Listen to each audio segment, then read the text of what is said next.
The HOA fired me in front of my child's Mylene because they thought I was powerless and disposable. We moved into that neighborhood for one reason: stability, tree-lined streets, sidewalks full of bikes at dusk. The kind of place where people say family-friendly like it's a promise, not a slogan. My son was 7 at the time, recently widowed, still adjusting, still asking questions I didn't always have answers to. I took a part-time administrative job with the HOA to stay close to home, handle school pickups, and keep our lives from unraveling any more than they already had. At first, it felt harmless. Emails, fine notices, scheduling vendors. But slowly, I noticed a pattern. The HOA president, newly elected, loud, confident, and deeply convinced she was important, didn't treat residents like neighbors. She treated them like problems. Especially parents. Especially mothers. She'll find a family because their kid drew chalk hearts on the sidewalk. She threatened a couple with legal action because their toddler's plastic slide was visible from the street. She once told me, laughing, that rules exist to keep certain people in line. I knew exactly who she meant. I kept my head down. I needed the job. I needed the routine for my son. And I believed naively that if I stayed professional, followed policy, and protected residents quietly where I could, things would balance out. Then came that afternoon, that my son had an early dismissal. He sat beside my desk in the HOA office, coloring superheroes, waiting patiently like he always did. The office was open to the public. Glass walls, front desk visible from the hallway.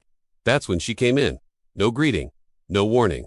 Just fury. She slammed a folder on my desk and accused me of overstepping. Said I'd failed to process a fine fast enough. Said I'd questioned her authority by asking whether a lien required board approval. Her voice was loud, sharp. Residents in the lobby turned their heads. I tried to keep my voice calm. I explained the policy. I explained the timeline. I even apologized for something that wasn't my fault, because I didn't want a scene.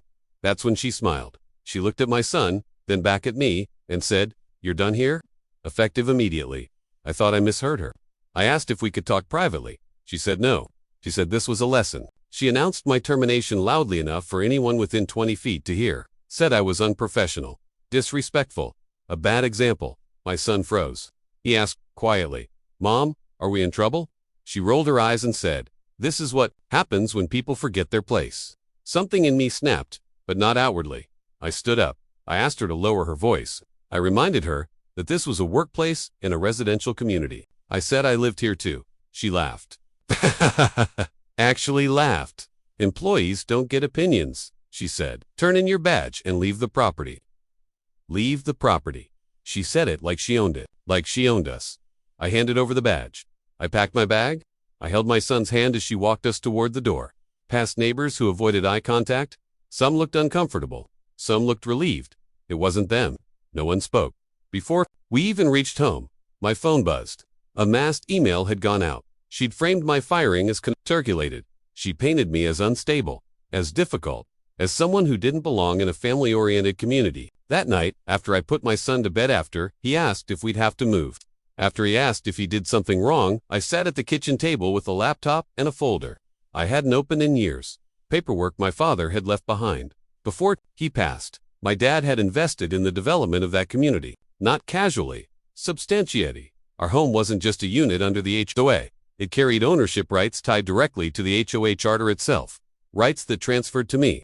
Rights that had never once been questioned because no one had bothered to look, certainly not her. By midnight, I had pulled the bylaws, the original filings, the deeds, the amendments. By morning, I had an attorney on the phone. By noon, an emergency board review was scheduled. I didn't show up as staff. I showed up as owner. When I walked into that boardroom, her confidence vanished. She tried to talk over me, tried to accuse me of deception, tried to say I'd hidden information. The board chair stopped her mid-sentence and asked a single question. "Did you terminate this individual without cause?" She said yes. "Did you know she holds controlling ownership rights tied to the HOA charter?" Silence. Documents were passed around. Emails were reviewed. Her mass message was read aloud.